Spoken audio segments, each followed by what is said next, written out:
Dan telah pun kita memasuki blok kedua di mana kita akan berbincang tentang satu situasi ini yang mungkin ramai yang tak tahu perbezaan asma dengan lelah. Itulah dia. Ada orang panggil bengik, ada orang panggil semput dan sebagainya. Jadi itulah suatu video setakat ini untuk membawa isu ini ke kacamata kita lah. Sebelum itu kita akan bersama dengan Dr. Rizawati Ramli, pakar perubatan keluarga dan pensyarakanan Jabatan Perubatan Rawatan Utama Fakulti Perubatan Universiti Melaya untuk berdiskusi tentang asma dan lelah ini. Terima kasih doktor kerana bersama kita ya. Jadi saya faham doktor pun dah tengok video viral ni. Doktor pun dah tengok video viral ni.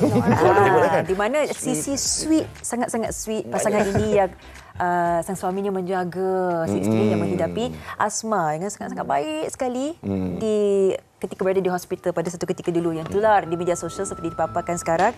Dia terus perkenalkan Puan Nur Hashimah Hamzah dan Encik Muhammad Khairul Jazli Muhammad Jaiz. Inilah sweet couple kita, sarang heyo.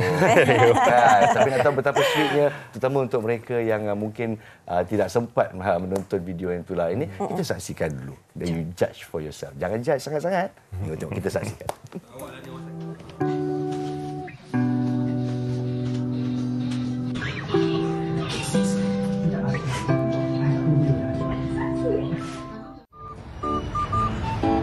Morning breakfast. Puan dah makan ubat, Puan? Belum, Cik. Komen di media sosial menyatakan betapa sweetnya. Alangkah bestnya kalau suami saya macam tu juga. Macam tu memang sweet. Tetapi daripada sisi lainnya, yalah, mungkin sisi lain kita tak nampak mungkin ada kerisauan bagi Puan Nur Hashimah sendiri dan sebagainya kerana menghadapi penyakit asma ini. So sebagai permulaannya, sebelum kita masuk ke penceritaan tular itu, pembukaannya lah doktor berkenaan dengan perbezaan ataupun apa yang perlu kita faham perbezaan lelah dan juga asma ini, doktor. Okay. So dari segi istilah, kita especially orang Melayu lah kan, kita ada banyak guna istilah macam lelah, semput. Kalau orang utara dia cakap penat.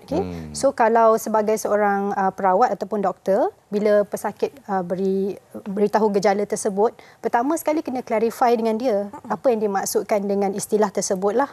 Tapi untuk konteks hari ini, lelah tu yang seterusnya perbincangan kita, lelah tu kita akan bercakap tentang asma lah. Secara general, lelah itu adalah kesukaran bernafas, tetapi dia boleh mewakili banyak diagnosis, antaranya asma. Dan juga simptom-simptom yang selalunya kita rakyat Malaysia secara rata-rata lah, kita tak pandang berat sangat tentang asma ni sebab dia tak datang selalu. Dan simptomnya kita tak nampak bila dia diserang baru saja, alamak dia bengik lah, atau disemput lah, dan baru saja kita keluar untuk mendapatkan rawatan. Jadi di sini kalau kita ikut statistik, kira-kira 2 juta rakyat Malaysia menghidapi asma ini, dan 90% daripada mereka akan cenderung untuk keadaan mereka menjadi lebih teruk. Adakah ini benar, doktor? Okey, betul. Lebih kurang betul 2 juta masyarakat kita. Mungkin kalau kita compare dengan penyakit tidak berjangkit yang lain, contohnya macam penyakit jantung, mungkin bilangan tu agak kecil. Tapi daripada 2 juta itu, hanya lebih kurang 10 sahaja pesakit asma ni kawalan asma dia bagus. Maksud kawalan, yes, lebih kurang 10%. Maksudnya 90% tu sama ada tidak terkawal ataupun sangat teruk. So dan juga kematian asma, saya tidak ada data yang paling terbaru, tapi 2014 lebih kurang hampir 2,000. Maksudnya daripada 2 juta pesakit asma, lebih kurang 2,000 boleh ada kematian. Jadi 2,000 ni mungkin keluarga kita, orang tersayang kita, someone yang boleh signifikan, mungkin menyumbang kepada masyarakat dan sebagainya. So, itu secara realitinya supaya kita lebih faham. Tapi kita nak dengarkan penceritaan Puan Nur Hashimah sendiri bersama dengan suami. Puan Nur Hashimah kita difahamkan menghidapi penyakit asma ini sejak kecil. Betul, sejak kecil, dan baru-baru ini dimasukkan ke dalam hospital. Saya pasti itu satu keadaan yang sangat menakutkan. Bukan sesuatu perkara yang baru mendapat serangan asma. Ceritakan pengalaman tu. Walaupun kita nampak di TikTok tu nampak macam ceria, loving, tetapi hakikatnya sebenar untuk Puan sendiri macam mana? Hakikat sebenar dia macam ni tau. Saya nak kena attack asma tu, dia berpunca daripada batuk. Dia berpunca dari batuk. Setengah orang dia batuk. Saya start daripada muntah. Muntah beberapa hari and then menjadi kahak and then start batuk. Bila dah start batuk tu, husband saya dah tahu. Sebab dah biasa dan dah Dah kronik. biasa, ya betul. Sejak kecil, sejak umur berapa dia? Saya dari baby lagi. Dari baby lagi? Permulaan baby. Itulah, sebelum ni mak saya pernah cerita, saya ada tanya juga mak saya, masa saya kecil dulu, kerap ke saya masuk hospital ke apa? Mak saya tak ada. Dia kata, scene baby dengan masa tadika sahaja. Bila saya dah meningkat usia kan, dah nak masuk 30 ni, dia macam makin kerap. Benda tu terlampau kerap datang. Awal tahun hari tu saya dah masuk hospital juga. Masa tu saya masuk awal tahun bulan 1 hari tu saya positif COVID. Yang tu kali keempat saya positif. Yang tu hari pertama saya punya SPO memang drop sampai 80 ke bawah. SPO adalah kandungan oksigen di dalam ya, darah. betul, Ya? betul.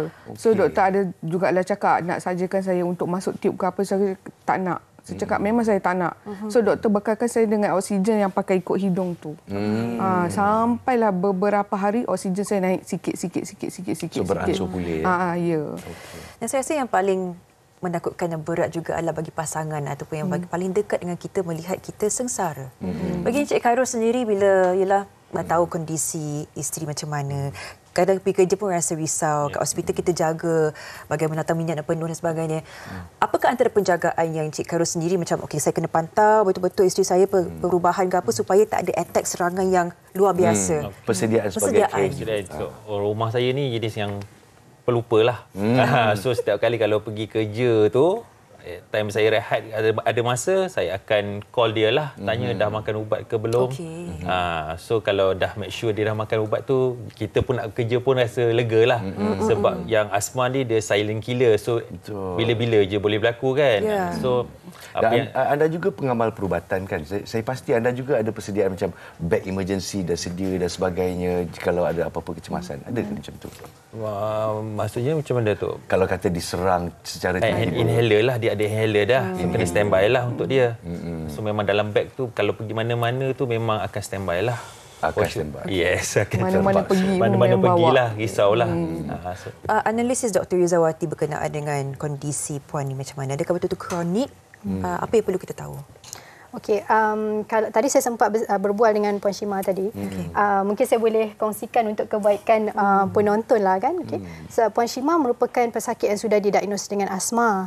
Tapi ada satu poin yang dia tidak ambil ubatan asma. Ya? Jadi semasa, kita kena faham sebenarnya apa root cause asma ni.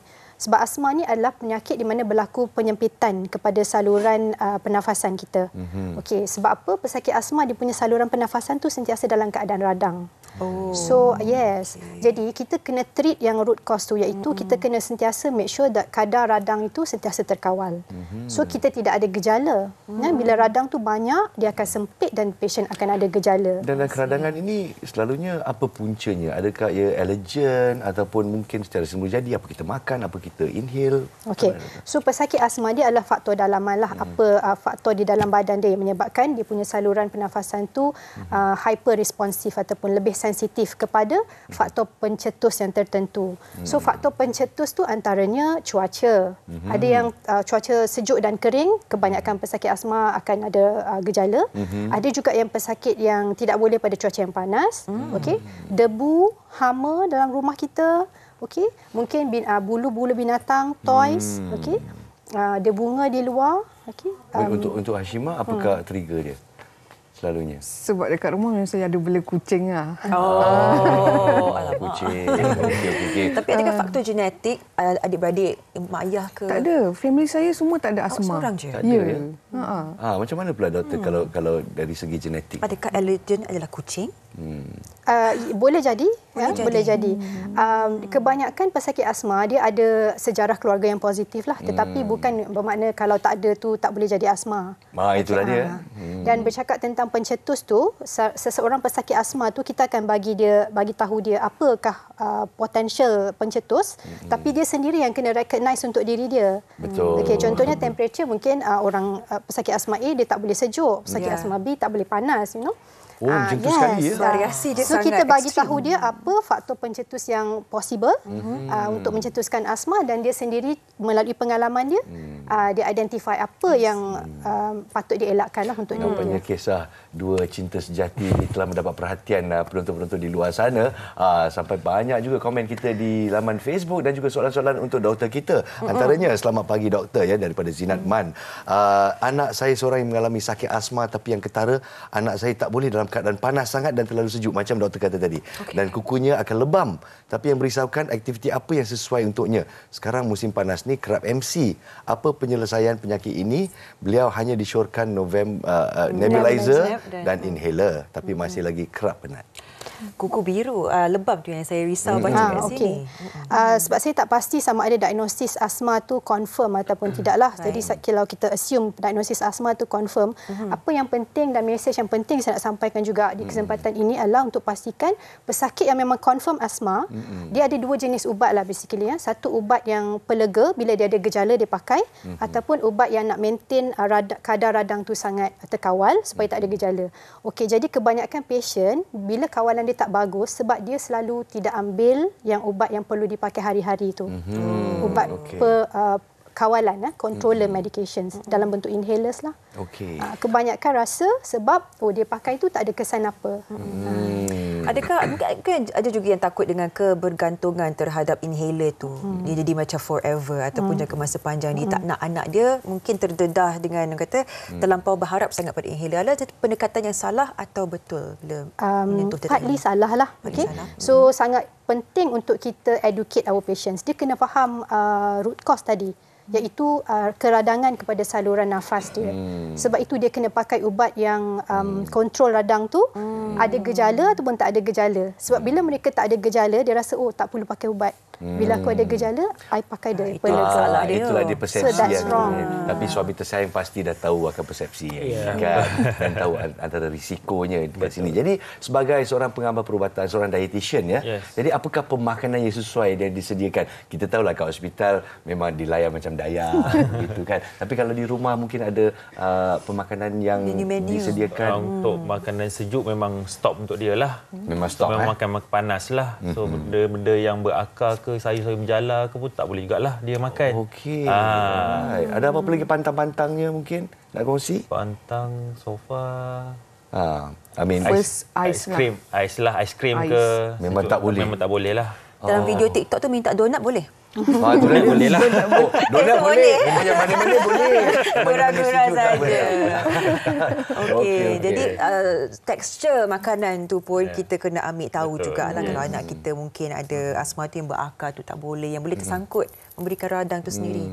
Dan juga sejuk ni akan membawa kesannya. Tapi yang baru untuk saya seperti doktor ceritakan, panas juga membawa kesan. Adakah sama untuk Hashimah kalau terlalu panas? Untuk saya kalau panas tu tak ada. Biasanya sejuk lah. Sejuk ya. Senang kena attack. Jadi simptomnya berbeza-beza dan mungkin pencetusnya juga berbeza-beza. Jadi untuk penonton kita di luar sana, jikalau telah pun didiagnos dengan penyakit asma ataupun lelah, simptom-simptomnya itu kita kena pantau dan jangan pandang ringan ya. Mungkin kata-kata terakhir doktor untuk mereka yang mungkin pandang ringan akan gejala ini. Okey, ada 3 penekanan dekat sinilah. Satu, pastikan diagnosis asma tu dikonfirm because macam tadi kita kata lelah boleh jadi banyak diagnosis. Mungkin yang biru tadi penyakit jantung mungkin So confirmkan diagnosis. Nombor 2, sekiranya diagnosis tu dah confirm, pastikan pakai ubat pengawal radang itu setiap hari dan pastikan ada temu janji yang tetaplah. Alhamdulillah. Okey. Kita bagi Puan Nur Hashimah sendiri sebagai seorang yang menghidap asma, nasihat bagi mereka bapa yang mungkin ada anak-anak kecil yang ada asma ni bagaimana? Saya boleh cakap satu je, jangan skip ubat. Jangan skip ubat. Dan inhaler. Inhaler yang patut pakai hari-hari kena pakai, jangan skip. Sebab kalau jenis saya jenis cepat pelupa. So kadang 1 day, 2 day, 3 day saya skip. Jadi benda tu boleh attack balik. Okey. Itu disiplin lah yang kena ya, disiplin. Lupa satulah tapi bukan pandang ringan lah. Tapi untuk caregiver pula mungkin untuk mereka di luar sana yang sedang menjaga ni, saya as suami, saya memang pantaulah isteri saya setiap masa. So senang cerita jangan ambil remeh lah pasal asma ni, dia anytime saja boleh berlaku lah. So, boleh memau-maut jugalah. Betul. Ya. Inilah tanggungjawab kita semua sebenarnya. Semoga istana cinta anda Amin. berkekalan. Saya ni romantik sebenarnya. Bila saya tengok pun. Kan? Kita Dia tengok punya pun, ayat yang kita macam, wow. Ini baru kahwin ni. Ini bangun sememeh pun macam wanginya sayang begitu. Berkekalan. Terima kasih juga kepada Dr. Rizawati Ramli, pakar perubatan keluarga dan pensyarakanan Jabatan Perubatan Rawatan Utama Fakulti Perubatan Universiti Melaya. Terima kasih, Doktor. Ya, terima kasih Puan Hashimah dan Encik Khairul Jazli sudi memberikan inspirasi dan semoga ini memberikan penekanan untuk kita lebih menjaga orang yang tersayang sekiranya mereka mempunyai asma.